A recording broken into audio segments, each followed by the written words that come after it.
রাস্তায় traffic jam, এই জন্যই কি রাস্তা বন্ধ হয়ে আছে? না, রাস্তা বন্ধ হয়ে আছে একটি ট্রাকের জন্য। কারণ একটি ট্রাক উল্টে রাস্তায় নামিয়ে দিয়েছে 25 কোটি উড়ন্ত সৈনিক। হ্যাঁ, আপনি একদম ঠিক শুনেছেন, 25 কোটি ভয়ঙ্কর দ্রুতগামী হুলধারী মৌমাছি, যারা এক মুহূর্তেই রাস্তাকে বানিয়ে ফেলেছেন ভন ভন শব্দে কাঁপতে থাকা মধুর যুদ্ধক্ষেত্রে। Yeah, they are. So these bees are actually leased bees, and the commercial beekeepers do that. সম্প্রতি আমেরিকার ওয়াশিংটন অঙ্গরাজ্যে একটি ট্রাক দুর্ঘটনায় প্রায় 25 কোটি মৌমাছি ছড়িয়ে পড়েছে। এতে স্থানীয় প্রশাসন ও পুলিশ সতর্কতা জারি করে ওই এলাকা এড়িয়ে চলার আহ্বান জানিয়েছে। ঘটনাটি ঘটেছে ওয়াশিংটনের সীমান্তবর্তী ওয়াটকম কাউন্টিতে।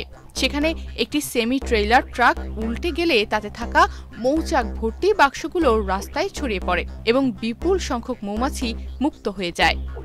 ট্রাকে ছিল শত শত বাক্সে ভর্তি মৌচাক, তাতে বাসা বাঁধা ছিল কোটি কোটি কর্মঠ মৌমাছি। তারা যাচ্ছিল কৃষকের ক্ষেতে পরাগায়ন করতে, মধু তৈরি করতে।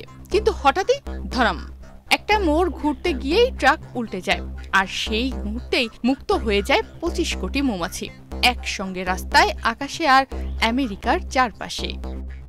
ওয়াটকম কাউন্টি শেরিফ কার্যালয়ে সামাজিক যোগাযোগ মাধ্যমে দেওয়া এক বিবৃতিতে জানায়, 25 কোটি মৌমাছি এখন মুক্ত অবস্থায় রয়েছে। মৌমাছি দল বেঁধে ছড়িয়ে পড়ার আশঙ্কা থাকায় অনুগ্রহ করে এলাকাটি এড়িয়ে চলুন। জননিরাপত্তার স্বার্থে ঘটনাস্থলের আশেপাশের সড়কগুলোতে সাময়িকভাবেও যান চলাচল বন্ধ রাখা হয়েছিল। বিশেষজ্ঞ মৌচাষীদের সহায়তায় ছড়িয়ে পড়া মৌমাছিগুলো নিয়ন্ত্রণে আনার কাজ চলছে। তবে দুর্ঘটনার পর মৌমাছির দল এলাকায় ছড়িয়ে পড়ায় জনস্বাস্থ্যে ঝুঁকি দেখা দিয়েছে। পুলিশ ও স্থানীয় প্রশাসন জানিয়েছে, পরিস্থিতি পুরোপুরি নিয়ন্ত্রণে না আসা পর্যন্ত সাধারণ মানুষকে ওই এলাকা থেকে দূরে থাকতে হবে। মধুর স্বপ্ন যে এভাবে দুঃস্বপ্নে রূপ নেবে তা কেই বা ভাবতে পেরেছিল।